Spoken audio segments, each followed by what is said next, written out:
গত কয়েকদিন ধরে বিশ্বের বড় বড় গোয়েন্দা সংস্থাগুলোর কার্যালয়ে এক অদ্ভুত নীরবতা ভর করেছে। এই নীরবতা স্বাভাবিক নয়, বরং মনে হচ্ছে কোনো বিশাল ঝড় আসার আগে প্রকৃতি যেমন স্তব্ধ হয়ে যায়, ঠিক তেমনই অবস্থা এখন। পৃথিবীর সবচেয়ে শক্তিশালী দেশগুলোর গোয়েন্দা দপ্তরের বাতি এখন আর রাতে নেভানো হচ্ছে না, দিনরাত একাকার করে চলছে স্যাটেলাইট থেকে পাঠানো হাজার হাজার ছবি বিশ্লেষণের কাজ। আমেরিকার পেন্টাগনের গোপন কক্ষগুলোতে একের পর এক জরুরি বৈঠক হচ্ছে। একই দৃশ্য দেখা যাচ্ছে হাজার হাজার মাইল দূরে চীনের রাজধানী বেইজিংয়ের সামরিক কমান্ড সেন্টারেও। সাধারণ মানুষের নজর এড়িয়ে পারস্য উপসাগরের গরম বাতাসে এখন মিশে যাচ্ছে যুদ্ধের বারুদের গন্ধ।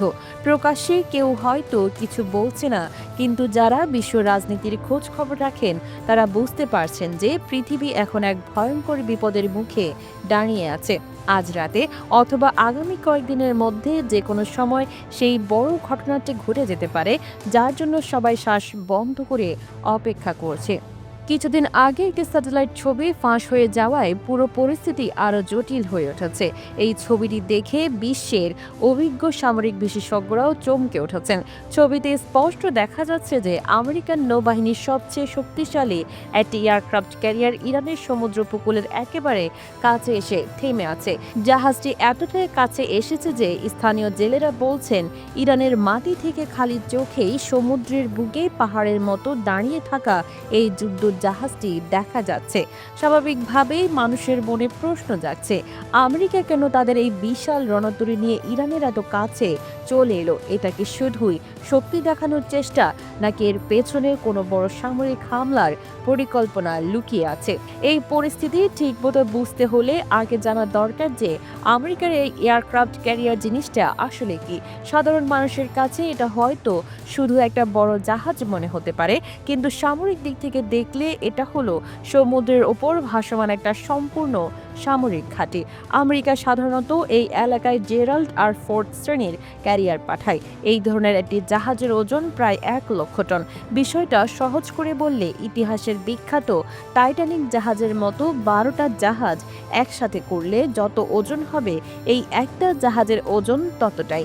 এই জাহাজ তৈরি করতে খরচ হয় 12 থেকে 13 বিলিয়ন ডলার, যা বাংলাদেশি টাকায় হিসাব করলে কয়েক লাখ কোটি টাকারও বেশি হয়ে যায়।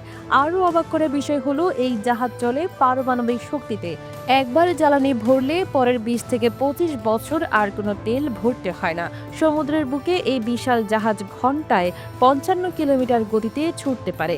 কিন্তু এই জাহাজের সবচেয়ে ভয়ঙ্কর দিকটা লুকিয়ে আছে এর উপরের দিকে। একটা ক্যারিয়ার একসাথে 70 থেকে 90টা যুদ্ধ বিমান বহন করতে পারে। এর মধ্যে থাকে শব্দের চেয়েও দ্রুত গতির ফাইটার জেট, গোয়েন্দা কাজের জন্য বিশেষ বিমান, ভয়ঙ্কর হেলিকপ্টার আর ড্রোন। শুধু তাই নয়, এয়ারক্রাফট ক্যারিয়ার কখনো একা চলে না। যখন এটা সাগরে বের হয়, সাথে থাকে 8 থেকে 10টা বা তারও বেশি ছোট বড় যুদ্ধ জাহাজ। এদের মধ্যে মিসাইল বহনকারী ক্রুজার, ডেস্ট্রয়ার এবং পানির নিচে থাকে মারাত্মক সাবমেরিন। এই পুরো দলকে একসাথে বলা হয় ক্যারিয়ার স্ট্রাইক গ্রুপ। সোজা কথায় বলতে গেলে এই একটা দল অনেক ছোট বা মাঝারি দেশের পুরো সেনাবাহিনীর চেয়েও শক্তিশালী। আগেও আমেরিকা বহুবার এই কৌশল ব্যবহার করেছে। কোনো কথা না বলে শুধু ক্যারিয়ার পাঠিয়ে জানিয়ে দিয়েছে যে তারা যুদ্ধের জন্য তৈরি। তবে এবারের ঘটনা আগের সব ঘটনা থেকে একদম আলাদা। বিশ্ব রাজনীতিতে এমন একটা নতুন মোড় এসেছে যা সব হিসাব নিকাশ উলটপালট করে দিয়েছে। আন্তর্জাতিক সংবাদ মাধ্যমে একটা চমকে দেওয়া খবর প্রকাশ হওয়ার পর সারা বিশ্বে আলোড়ন সৃষ্টি হয়েছে। খবরটা হলো, আমেরিকার দেখাদেখি এবার চীনের একটা এয়ারক্রাফট ক্যারিয়ারও নাকি ইরানের দিকে রওনা হয়েছে। এই খবর যদি সত্যি হয়, তাহলে পারস্য উপসাগরের অবস্থা এমন জায়গায় পৌঁছে যাবে যা আধুনিক যুগে পৃথিবী আগে কখনো দেখেনি। চীন থেকে রওনা হওয়া এই বিশাল নৌবহরের বিষয়টা প্রথমে ধরা পড়ে দক্ষিণ চীন সাগরে টহল দেওয়া জাপানের একটা যুদ্ধ জাহাজের রাডারে। পরে স্যাটেলাইট ছবিতে নিশ্চিত হওয়া গেছে যে চীনের এয়ারক্রাফট ক্যারিয়ার শানডং চীন দিকে যাত্রা শুরু করেছে। চীন সরকার এখনও আনুষ্ঠানিকভাবে কিছু জানায়নি যে জাহাজটা কোথায় যাচ্ছে, কিন্তু জাহাজের গতিপথ দেখে পরিষ্কার বোঝা যাচ্ছে যে এটা ভারত মহাসাগর পার হয়ে আরব সাগরের দিকেই এগিয়ে এগিয়ে যাচ্ছে। চীনের এই সাংডং ক্যারিয়ারের ওজন 65 থেকে 70,000 টনের মধ্যে। আমেরিকান ক্যারিয়ারের চেয়ে আকারে কিছুটা ছোট হলেও এর আক্রমণ করার ক্ষমতা একটু কম নয়। 9 থেকে 16 বিলিয়ন ডলার খরচ করে তৈরি এই জাহাজ ঘন্টায় 51 কিলোমিটার গতিতে চলতে পারে এবং এর ডেকে 80 থেকে 100টা যুদ্ধবিমান রাখা যায়। এর মধ্যে চীনের নিজেদের তৈরি যে 15 ফাইটার জেট, রাডার বিমান, এমনকি বোমারু বিমানও আছে। সবচেয়ে ভয়ের কথা হলো চীনের এই জাহাজও একা আসছে না। পানির নিচে এটাকে পাহারা দিচ্ছে চীনের পারমাণবিক সাবমেরিন, যেটা অদৃশ্য থেকে শত্রুর উপর হামলা চালাতে পারে। চীনের এয়ারক্রাফট ক্যারিয়ার যদি সত্যি ইরানের পানিতে ঢুকে পড়ে তাহলে যুদ্ধের পুরো চিত্রটাই বদলে যাবে। এখন মনে প্রশ্ন জাগে যে চীন কেন এই সময়ে এমন বিপজ্জনক পদক্ষেপ নিয়েছে। বিশেষজ্ঞরা বলছেন এটা আমেরিকার প্রতি চীনের একটা চুপচাপ কিন্তু কড়া সতর্কবার্তা। বেইজিং বুঝিয়ে দিতে চাইছে যে মধ্যপ্রাচ্যে এখন আর শুধু আমেরিকা একাই রাজত্ব করতে পারবে না, চীনও এখন এই এলাকার একজন বড় খেলোয়াড়। ইরান আর চীনের সম্পর্ক অনেক পুরনো।